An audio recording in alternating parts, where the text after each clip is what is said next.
Today, I'd like to talk about an earthquake, and I don't mean this earthquake. Although John Anthony Tenta Jr. was truly a legend, I'm talking about the 1811-1812 New Madrid earthquakes. Yes, New Madrid is the correct way to say it. It's actually a series of earthquakes that happened between December 16th, 1811 to February 7th, 1812. Growing up, I had never heard of the New Madrid earthquakes. Maybe because I live in southern Ontario, Canada. Anyway, all week, in my free time after work, I've been studying the New Madrid earthquake. It's a big topic. Many videos and books have already discussed it. So why do I want to discuss the 1811-12 New Madrid earthquakes?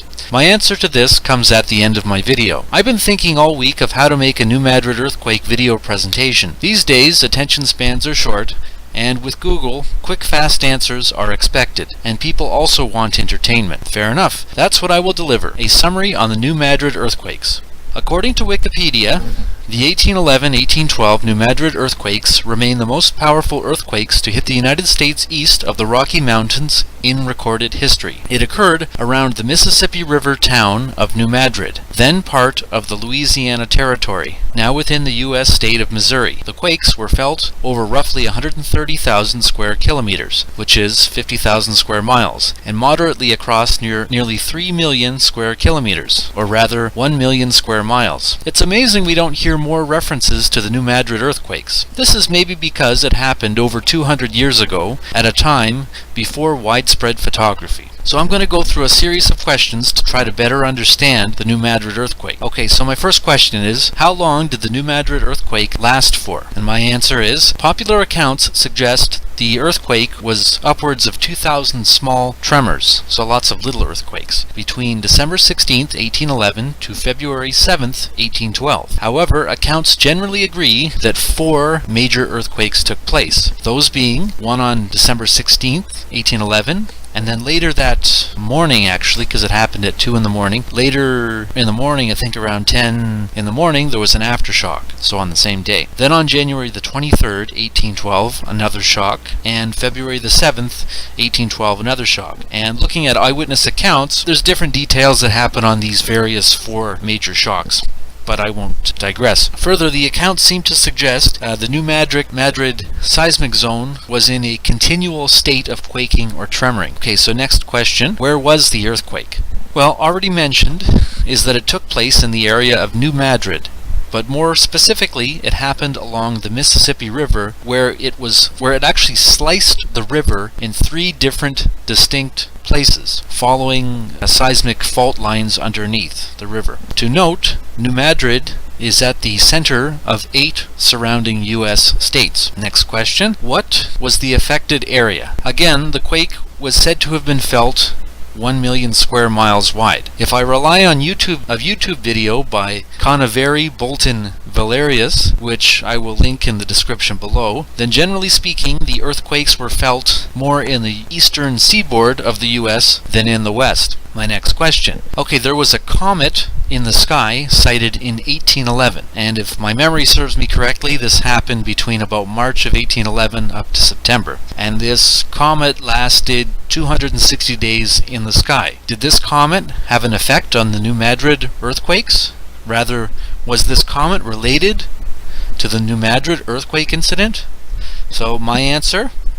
Myself, I can only speculate an answer, but relying on Bradbury's popular eyewitness account on page 209 of Bradbury's Travels, a book which can be found on Google Books, there is suggestion that the earthquake was the cause of the 1811 comet. This comet had been seen several months earlier. That's kind of an isolated account as far as I can tell. Most accounts don't suggest the comet is connected, but here's the Bradbury account is one that actually does have this suggestion. I'll also mention that they actually made a YouTube video on the 1811 comet, so if you check out further videos on my channel, you'll find that. And I actually will return to the 1811 comet in further detail as we continue forward here. Okay, next question. Is it typical for earthquakes to last several months long? My answer is I don't have an answer for this at this time, and I want to continue looking into this. Another question, and this question will have a lengthy answer. What caused the 1811-1812 New Madrid earthquakes? And my answer? Well, I don't have an answer at this time. However, I speculate on unnatural events may have caused the earthquake. Follow my train of thought. One event in history comes to my mind. The Halifax explosion, which happened in 1917. And just a brief description, the Halifax explosion was a maritime disaster in Halifax, Nova Scotia, Canada, which happened on the morning of the 6th of December 1917. The Norwegian vessel SS Emo collided with SS Mont Blanc, a French cargo ship laden with high explosives. So, could the New Madrid earthquake have been caused by some type of explosives? Maybe a warehouse facility? Perhaps even warfare? After all, the Napoleonic Wars were happening in Europe at this time, and the North American War of 1812 was just around the corner. I have not come across any popular account which suggests an explosion, but it doesn't stop me from speculating. I will return to my thoughts on this later in the video. Okay, hopefully this gives a background on the New Madrid earthquake. You may also have some idea now which direction my video is headed in. Can it be argued the best accounts of the 1811-1812 New Madrid earthquakes are first-hand eyewitness accounts? Scientific research can provide us clues, but who better to give us an account of the 1811-1812 New Madrid earthquakes than the people who actually experienced it firsthand? Now, I watched this video, and without too many words, it's one of the most thorough and academically constructed videos available on YouTube that you can watch. And it's from about 2012, so it's fairly current. And I suggest watching the video. You'll understand my video a little bit better. Okay, this video was funded by the University of Memphis Center for Earthquake Research and Information, the Tennessee Emergency Management Agency, or TEMA, the West Tennessee Seismic Commission, and the United Geological Survey. Now this video, which I will leave as a link in the description below, cites many popular eyewitness accounts of the New Madrid earthquakes. And I went through the video and I wrote them all down. They are the eyewitness accounts of Eliza Bryan, Matthias Speed, John Bradbury, Fermin LaRoche, John James Audubon, Vincent Nolte, Kentucky engineer Jared Brooks, W. Shaler, and John Wiseman. So that's, I mentioned it all just in case maybe I want to go look at it later, or maybe somebody else wants to know what they could look up if they were more interested. Okay, based on all of the eyewitness accounts presented in this University of Memphis video, I have collected all the different details, and I can summarize generally what the eyewitness accounts say about the New Madrid earthquakes. And I've got 14 points here. Some of them say these details to a greater or lesser degree, varying from account to account. Anyway, well, number one, violent shocks, being awakened by noise, etc., the ground shaking, so what you might expect from an earthquake. Number two, awful noise. Number three, loud, distant thunder, hoarse and vibrating. 4, complete saturation of the atmosphere by sulfurous vapor, causing total darkness, and the air was thick with something like smoke. Now that one stands out to me, and I don't know if I'll remember to cover it, but I don't know. If you're listening to this, does that sound like something that is typical of an earthquake? Sulfurous vapor causing total darkness? Just saying. Anyway, I won't dwell on it. Next point, dreadful rapids on the Mississippi River. Number 6, destruction, which comes in the way of homes, chimneys being knocked over, glass shattered in homes, trees being fallen over. That's point 7. Number 8, there was lightning involved in these quakes. The ground rose and fell. That's my point 9. And number 10, the Mississippi foamed and boiled like a cauldron. This is particularly during one of the accounts of the February 7th, 1812 quake. Okay, next point, the stream flowed backwards. Whether it did or whether it didn't seems to be contentious among some of the videos and things I've read, but in the least, the river was sloshing back and forth, and even in some cases creating almost types of waterfalls within the river where maybe the ground was raising up. Okay, number 12, the earth was in a continual state of agitation. That comes from the Eliza Bryan account. Okay, number 13, this is also from the Eliza Bryan account, that the surface of hundreds of acres of land was covered in sand from fissures. Now maybe I can sneak it in to the video here. I remember just having looked it up in Christchurch in, I guess that's New Zealand. There's some pretty good pictures of what sand fissures and mud flooding and sand can do. Okay, number 14, last point, kind of the same idea, sand blows. It seems to be a word they use. Okay, this did not come in the way of the accounts listed in this New Memphis, or this University of Memphis video, but it did come later in the video at about the 18-minute mark. It says that the church bell in Charleston, South Carolina was ringing at the time of some of these earthquakes and tremors of the New Madrid earthquake. And if you look at a map of the United States, obviously Charleston is on the eastern seaboard and New Madrid is where it is, on the Mississippi. Of the accounts I mentioned above, I actually took a look at one of them. I looked at the John Bradbury account, and I will get into discussing his account here. And it comes from his book, Bradbury's Travels in the Interior of America, 1809 to 1811, and it can be found on pages 203 or thereabouts. And I will leave a link in the description below where you can read this. I actually recorded this. It's currently a private video on my YouTube account. I might unprivate that. You might be able to see that later. But, okay, if I read the Bradbury account, it would take about 20 minutes, which is too long in my opinion for this video, and Bradbury is a little bit verbose like a lot of the writers at his time.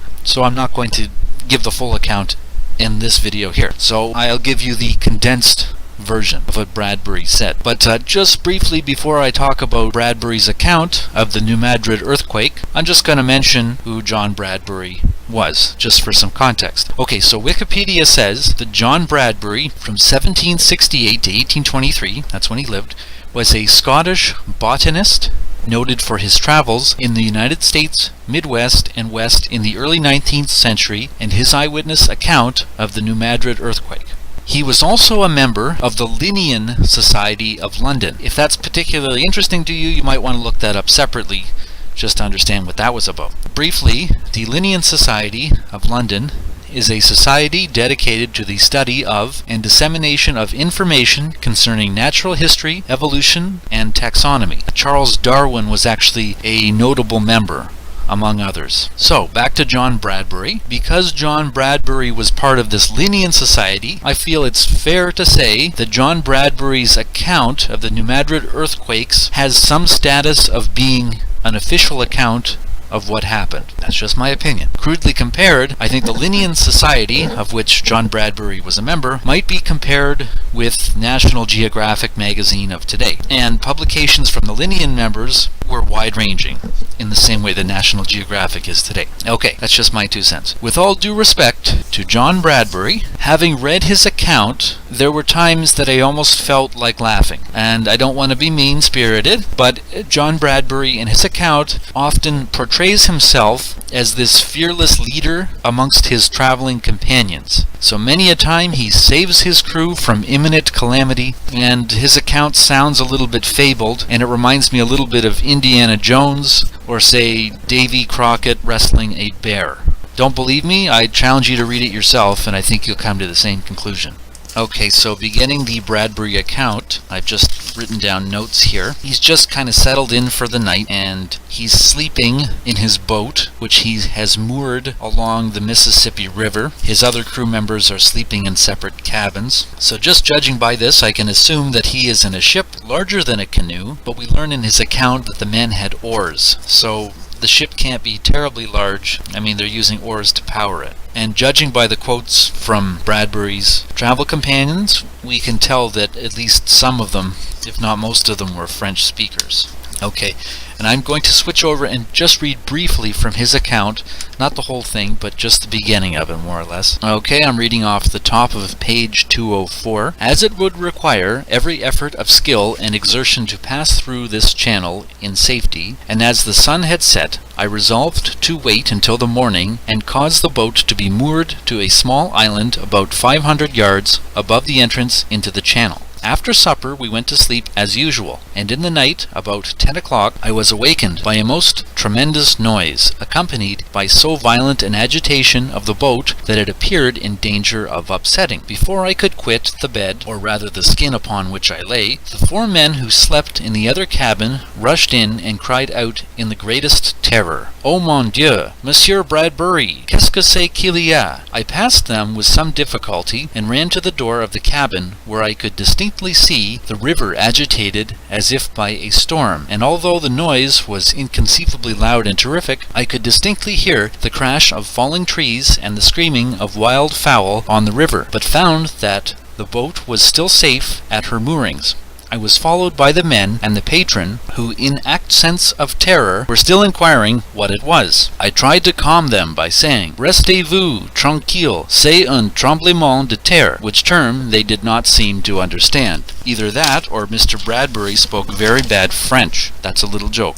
Okay, so that is where I'm going to stop reading, and just to condense the account, I've made a few notes, so bear with me, because I'm just going to read what I wrote. So the banks of the river start falling in, and just from the account I read, at about 2 a.m., there's actually more shocks. So this is the following day, and they're not quite as severe. If you read the account, Bradbury describes the shocks themselves, and he notes an interesting feature where he says that there's a sound that precedes a sound for every shock. Is he hearing an echoing of the shock? I'm not sure, but if you want further information, you can read the account. But there's a sound that precedes every shock. Another detail he mentions is that the river becomes foamy, that drift timber is floating up and down the river. He mentions unmanned canoes, maybe trade vessels, floating down the river of Indian corn and clothes. But the interesting thing is that the crew aboard those vessels were empty of people. The crew had perished. Somewhere along the line, they end up at River Chanel des Diables.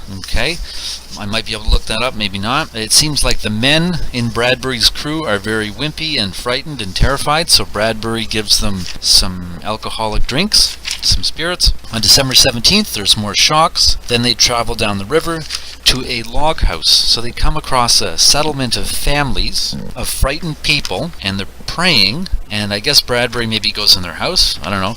He says there's a Bible open on their table, and I just want to say this so I can come back later to it so I don't forget, but this almost sounds like the biblical verse of Acts 4 verse 31. Okay, now here's where I told myself to read in a quote. So this is on page 209. "On entering the house, I saw a Bible lying open on the table. They informed me that the greatest part of the inhabitants in the neighborhood had fled to the hills on the opposite side of the river for safety, and that during the shock, about sunrise on the 16th, a chasm had opened on the sandbar opposite the bluffs below, and on closing again, had thrown the water to the height of a tall tree. They also affirmed that the earth opened in several places back from the river. One of the men, who appeared to be considered as possessing more knowledge than the rest, entered into an explanation of the cause and attributed it to the comet that had appeared a few months before, which he described as having 2 horns, over one of which the earth had rolled and was now lodged betwixt them, that the shocks were occasioned by the attempts made by the earth to surmount the other horn. If this should be accomplished, all would be well. If otherwise, inevitable destruction to the world would follow.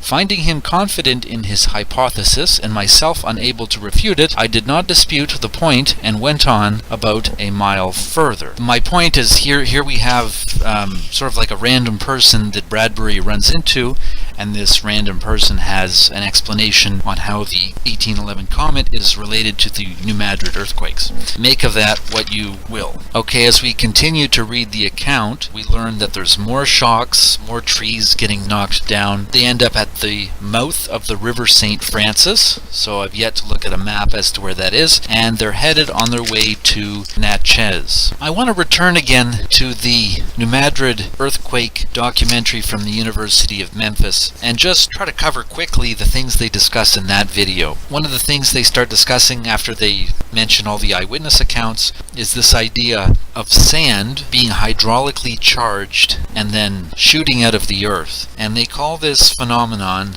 liquefaction, and they say it's common to earthquakes. It may be somewhat comparable to, say, geysers.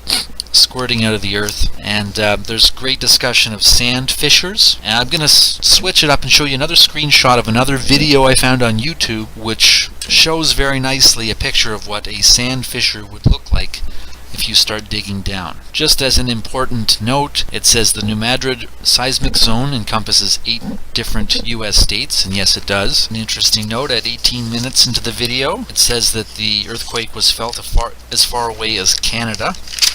Okay, then they go into about 19 minutes into the video, they start talking about this idea of attenuation. And what they generally are saying is this area of the United States is like a flat rock tabletop, and because of the nature of the earth underground, the reverberations of earthquakes has more ability to communicate to other parts of the country, like on the eastern seaboard in the US. So they give some explanation as how the shocks of the New Madrid earthquakes were able to travel so far. And they make some comparison to a lot of the earthquakes in California, where this phenomenon doesn't happen quite so much. But they say just because of the geological foundation of the ground in this part of the US, that attenuation, or basically the reverberation of these earthquakes, can happen at greater distances. There's lots of doom and gloom kind of predictions for the future of this area as to having an earthquake in the rest of this video.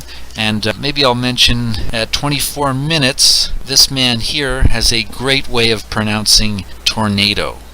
When the tragedy occurs, whether it's tornado, whether it's flooding, or whether it's an earthquake, tornado, tornado, tornado, tornado. Okay, that kind of ends all the interesting things I found in that video. Well, there's one more thing, I just don't know why I haven't covered it. Yes, okay. Mentioning in this video, this kind of caught my attention.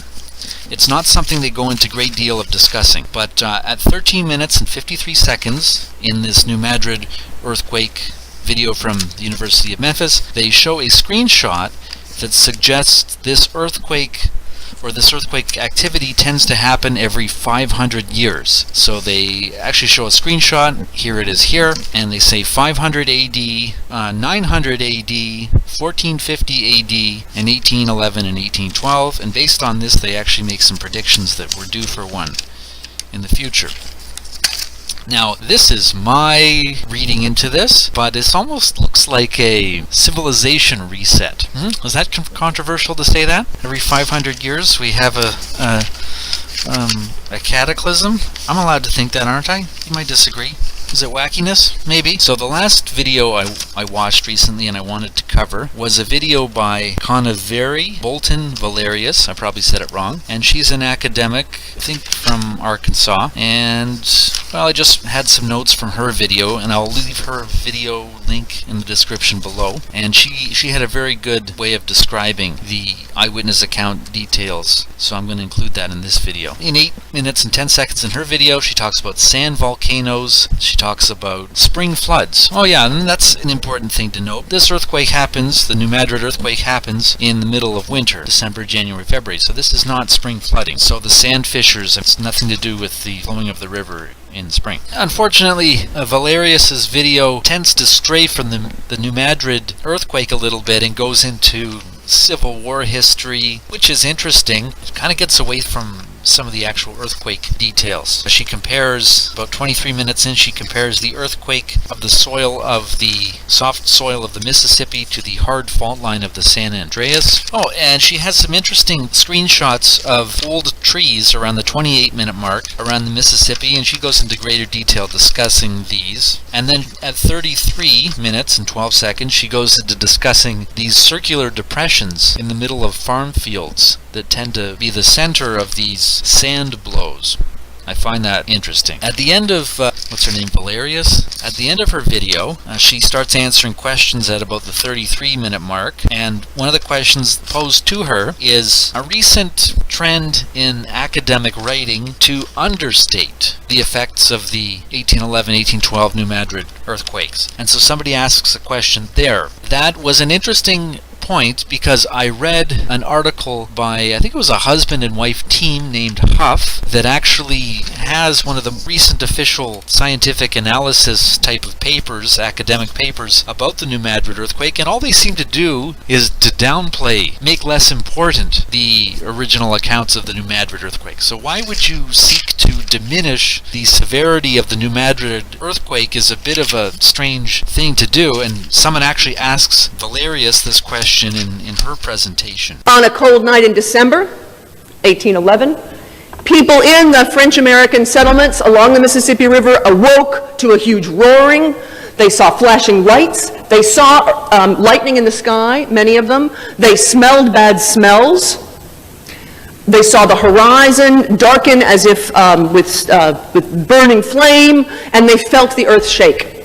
They saw forests around them start to snap mid-trunk as the earth waved underneath the trees, and huge crevices opened up around them, out of which poured water, and often really warm water, and foul smells threatening to drown people and livestock. Okay, I just want to tag this on to the end of my video. I forgot to cover it in my main discussion. But going back to the New Madrid earthquake video from the University of Memphis, there's a Gary Patterson, Director of Education for the Earthquake Research Center, and he goes into explaining at about 7 minutes and 50 seconds into the video, he starts touching upon an engineer in Kentucky named Jared Brooks, who lived through the New Madrid earthquakes. And we learned that this Jared Brooks set up, after here the first earthquake, a crude pendulum seismograph. And for 6 months he recorded 1,800 earthquakes large enough to be felt. Well, I don't like to just challenge things, but I do find it a little suspicious that somebody in 1812 was setting up a seismograph. Maybe that's not fair for me to say, but I wanted to include that in my video. An engineer in Kentucky named Jared Brooks set up, after he felt the first earthquake in December of 1811, set up a crude pendulum seismograph. And over a period of 6 months, he recorded about 1,800 earthquakes that were probably large enough to be felt. Okay, now I've come to the end of my video, and this is the point I want to make. New York, Chicago, San Francisco, Boston, and many other major U.S. cities had foundations, began in ruins, in situations of inundation of dirt and soil through fires. I don't suggest the New Madrid earthquake caused these. The timeline wouldn't quite make sense. But I do speculate that something similar to the New Madrid earthquake could be the cause of all these American cities beginning their lives as we know them today, beginning their existence out of ashes and ruins and mud inundation. And folks, if you liked this video, I don't ask people for money through Patreon, nothing like that. I don't even really care about the recognition. I truly believe in the subject, and I want you to be interested in it as well. I will be very gratified if you can share it, comment, like, subscribe, and share on Facebook. If you can do me this small favor, I promise, I will make follow-up videos to the New Madrid earthquake. Thank you for watching.